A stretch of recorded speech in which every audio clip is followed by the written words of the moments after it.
Прекрати дурацкую песню! Повезет в любви. И встать!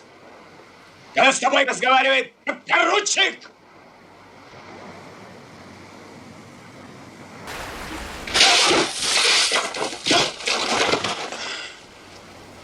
Где в смерти? Да граната у него не той системы. Он родился и жил в суровом уральском краю, подарившем стране трудолюбивых заводчан и талантливых оружейников. Но Владимир Кадочников выбрал профессию артиста и всю свою жизнь отдал служению сцене. Мужчина мог навсегда остаться провинциальным актером, если бы волею судеб однажды не сыграл яркую эпизодическую кинороль, мгновенно прославившую его на весь Советский Союз. Владимир Павлович появился на свет в августе 1928 года в Свердловске, нынешнем Екатеринбурге. Высшее образование парень получил в местном театральном институте, в разное время давшем путевку в жизнь народным артистам Владимиру Ильину и Сергею Рацебашеву, режиссеру Владимиру Мотылю и многим десяткам других известных деятелей отечественного кино. Окончив вуз, Владимир несколько сезонов проработал в Свердловском театре юного зрителя, после чего уехал на Волгу и почти 10 лет служил в Волгоградском драмтеатре. В начале 70-х актер перебрался на Урал. Год прожил в Нижнем Тагиле, но затем окончательно вернулся в родной город и поступил в труппу Свердловского театра драмы, на подмостке которого продолжал выходить на протяжении 2 десятилетий. Фильмы. Дебютное появление Кадочникова в кино состоялось в 1958 году. На пленке революционной киноповести «Парад таежного подснежника» сохранилось несколько кадров с участием артиста в образе юного красноармейца. Вцепился он, кружится на месте. Не разобрать было, где волк, а где... Хорош, зверь. Что ты стоишь? Кричи! Пусть накажут грабителя. Случайно говоришь. А ведь ты у нас того никогда не мазал. Так ведь бывает. 2 годами позже на Свердловской киностудии выпускалась картина о таежной сибирской стройке «Ждите писем».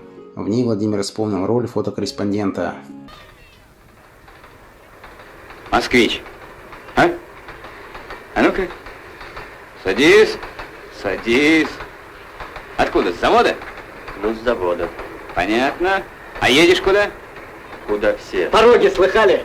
О, к Боброву, значит. Станция Железногорск. На трассу, молодцы, на самое трудное дело. Сами напросились? А как же? Фамилия? Чижик Филипп Корнеевич. Настоящим триумфом обернулось для актера участие в культовой ленте конца 60-х «Белое солнце пустыни».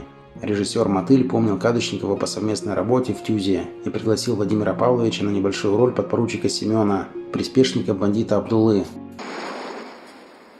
У Абдуллы было 11 жен. Куда еще 2 подевал? Погоди, вот придет Абдулла, он тебе вырвет язык. Ну чего молчишь? Язык берегу. Тебя как, сразу прикончить? Или желаешь помучиться? Лучше, конечно, помучиться. Белогвардеец в исполнении артиста получился несколько карикатурным, но на редкость запоминающимся. Произнесенные фразы и манера их декламации тут же ушли в народ и зажили самостоятельной жизнью. Позже Кадочников продолжил сниматься в исторических и военных картинах, социальных драмах и мелодрамах, экранизациях и короткометражках. В 80-м году на экраны вышел фильм Виктора Обухова «Алеша». Здесь персонаж актера носил имя Владимира Николаевича. Доктор, скажите, что с Карташовым? Простите, вы кто такой? Мы коллеги, работаем вместе. Родственники у него есть? Да, а что, так плохо? Не скрою, положение тяжелое. А главное, он нам не помощник. Не помогает бороться за свою жизнь. У него случилось что-нибудь? Да. Я так и думал. 3 года спустя Кадочников появился в производственной драме «Таежный моряк». Его героем стал шофер Никитич. В середине 80-х актер примерил офицерскую форму. На съемках мелодрамы «Фотография на память» он перевоплотился в майора милиции. Дяденьку испугался. Ты дружков своих покрываешь. Нападение на поезд не шалость, а преступление, за которое придется отвечать. Ясно? Остальных мы все равно найдем. Ознакомься с протоколом.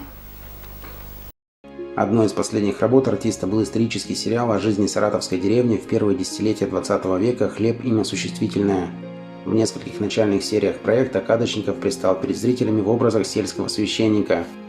Советский актер Владимир Кадочников немного не дотянул до 65-летнего юбилея.